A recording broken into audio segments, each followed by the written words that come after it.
سلام يا أصدقائي الصدوقين، كيفكم؟ أخباراتكم وأحوالاتكم؟ الحمش بمقطع جديد. يا أصدقائي الصدوقين، كعادتي وأنا أتسكع في السوشيال ميديا لقيت شخص جايب العيد، ومن عادات وتقاليد القناة العظيمة الكبيرة الصغيرة لازم أي أحد يجيب العيد نجيبها على أبو شكلها. هم لا يعرفون عن قبيلتنا شيئا.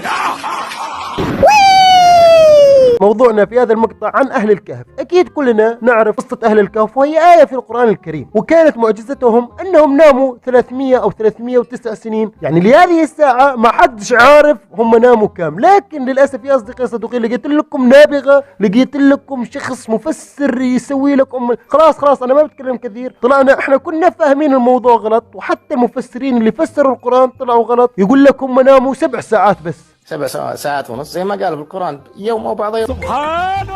يا أيها العالم العظيم الكبير الصغير اللي يلعن بشكلك أنت، كيف 7 ساعات ونص؟ أنا لو بدي أنام بنام لي 9 ساعات، بعدهم في الساعة في الدقيقة، بقالي 3 أيام بعد الساعات اللي أنام فيها، طلعت أنام 9 ساعات في اليوم. كيف تقول لي أنت 7 ساعات ونص؟ هذه حتى لو بدي أحلم ما لا أحد يخلص الحلم. بس قبل ما نكمل ذا المقطع يا أصدقائي الصدوقين، لي زمان طويل بنزل مقاطع ما أقول لكم حطوا لايك ولا اشتركوا في القناة. في هذا المقطع لازم أقول لكم حطوا لايك، اشتركوا في القناة، خلونا نجيب 50 لايك على هذا المقطع وبس. خلونا نبدأ.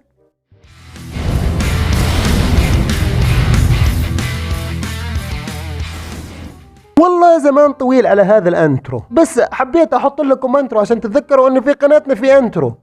اوكي، خلونا نشوف المقطع والعالم الكبير الصغير العريض ونلعنه بشكله. كم أو ليش قالوا أصحاب الكهف لبثنا يوما أو بعض يوم؟ ليش قالوا لبثنا يوما أو بعض يوم؟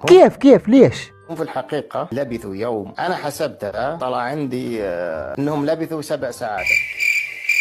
شلون كيف زبطت معك انت؟ كيف ناموا 7 ساعات ونص؟ ايش دي الآلة الحاسب اللي بلعت 308 سنين و950 والله حتى الايام ما تطلع معي. كيف طلعت معك انت؟ لو ناموا عند طلوع الشمس حيفيقوا والشمس لسه طالعه، يعني ما لحقوا حتى يرتاحوا يا شيخ.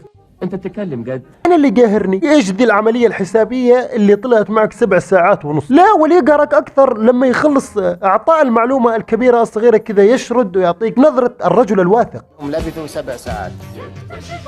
أيها الغبي الأشنخ الأفنخ، أنت بعد ما قلت ذا الكلام ما رجعت وشفت المقطع وقلت إنك قلت شيء غلط؟ أولادك، زوجتك، أبوك، أمك، أختك، خالك يلعن أبو شكلك. What the fuck؟ يا أصدقائي الصدوقين، كلنا عارفين أن أهل الكهف كانوا معجزة من معجزات ربنا، فلو كانوا أهل الكهف ناموا 7 ساعات وذا الشيء كان معجزة، الشخص العادي كان ينام 7 دقائق مثلا. طلع عندي أنهم لبثوا 7 ساعات. زغرت عقلي عشان أناقش ذا المخلوق، بحس نفسي صرت غبي. 109 سنة طلعت عندي أنا والله 7 ساعات أو 8 ساعات. ما هذه الثقة الزائدة؟ المشكلة يقول لك 309 طلعوا 7 ساعات ونص، ما هذه العملية الحسابية اللي طلعت لك إياها 7 ساعات ونص؟ أنا أقول لكم كيف. إحنا اتفقنا أن اليوم عند الله 1000 سنة، يعني عندنا 1000 سنة عند الله يوم. عشان تطلع العدد هذا اللي هو 7 ساعات اضرب 309 في 24 وقسمها على، بيطلع معك محيط الدائرة، بيطلع معك جذر المربع، بس ما يطلع معك كم سنة ناموا أهل الكهف. كيف انت قاعد تحسب لي هي رياضياتي؟ انت عملت لي حصة رياضيات يا اخي. انت قاعد تحسب لي الآية في الآلة الحاسبة؟ ايش ذا المخ اللي عندك؟ مخك ذا في حذاء؟ عنده آلة حاسبة يحسبها لك في أمك الدينو. ها 7 ساعات ونص بس. قل لي هذه 7 ساعات ونص بتوقيت جرينتش ولا بتوقيت المملكة العربية السعودية ولا بتوقيت مصر؟ كيف انت مين هذا؟ مين شخصا سافلا من البشر. أعطوني النتيجة، أنا ما عندي لا آلة حاسبة. أيوة 7 ساعات ونص. أيوة 7 ساعات ونص. شفتوا؟ واثق من نفس الرجال بيتكلم كلام موثوق جايبه من آلة حاسب. والله بموت قهر انا اطلع من راسي يا اخي، اطلع من راسي. انت مين اللي ارسلك لعندي؟ مين اللي قال لي سوي رياكشن على هذا المخلوق؟ مين قال لي تكلم عن ذا المخلوق؟ انقلع. طيب عاد انا الحين بستأذن. أنا اللي قاهرني هؤلاء الناس اللي قاعدين عنده بالبث وماسكين آلة حاسبة وقاعدين يحسبونه ويعطونا الناتج. هؤلاء الناس كلهم مقتنعين بهذا الكلام اللي يقوله هذا المخلوق يلعن بشكل.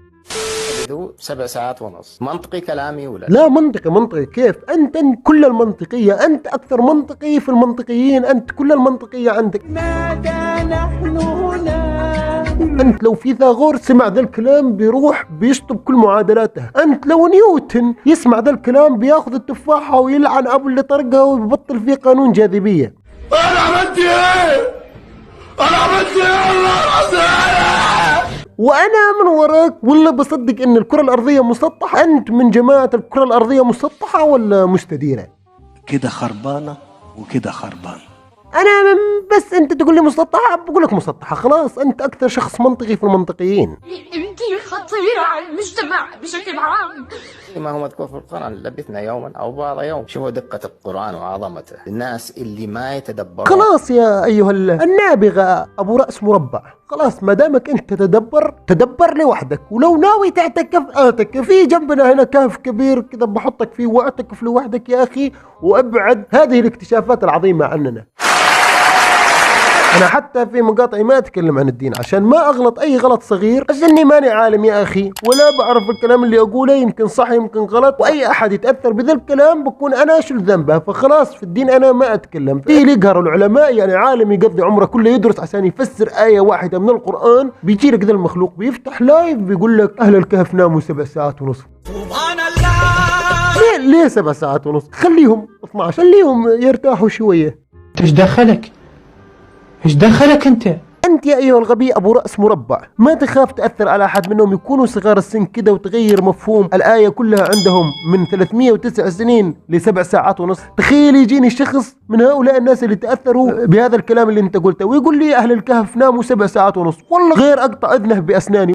ايه القرف ده يا جدعان؟ في ايه؟ وبس. وما ننسى لايك كلام عن أخلاقك البريئة، كومنت خفيف نظيف، اشترك، انضم للقبيلة، انشر مقاطع على أصدقائك. هذا انستغرامي، تابعني هناك ودمتم بخير. 치료해줄 사람 어디 없나 가만히 놔두다가 끊임없이 떠나 사람도 너무나도 겁나 혼자인 게 무서워 나 잊혀진 거 두려워 상처를 치료해줄 사람 어디 없나 가만히 놔두다가 끊임없이 떠나 사람도 너무나도 겁나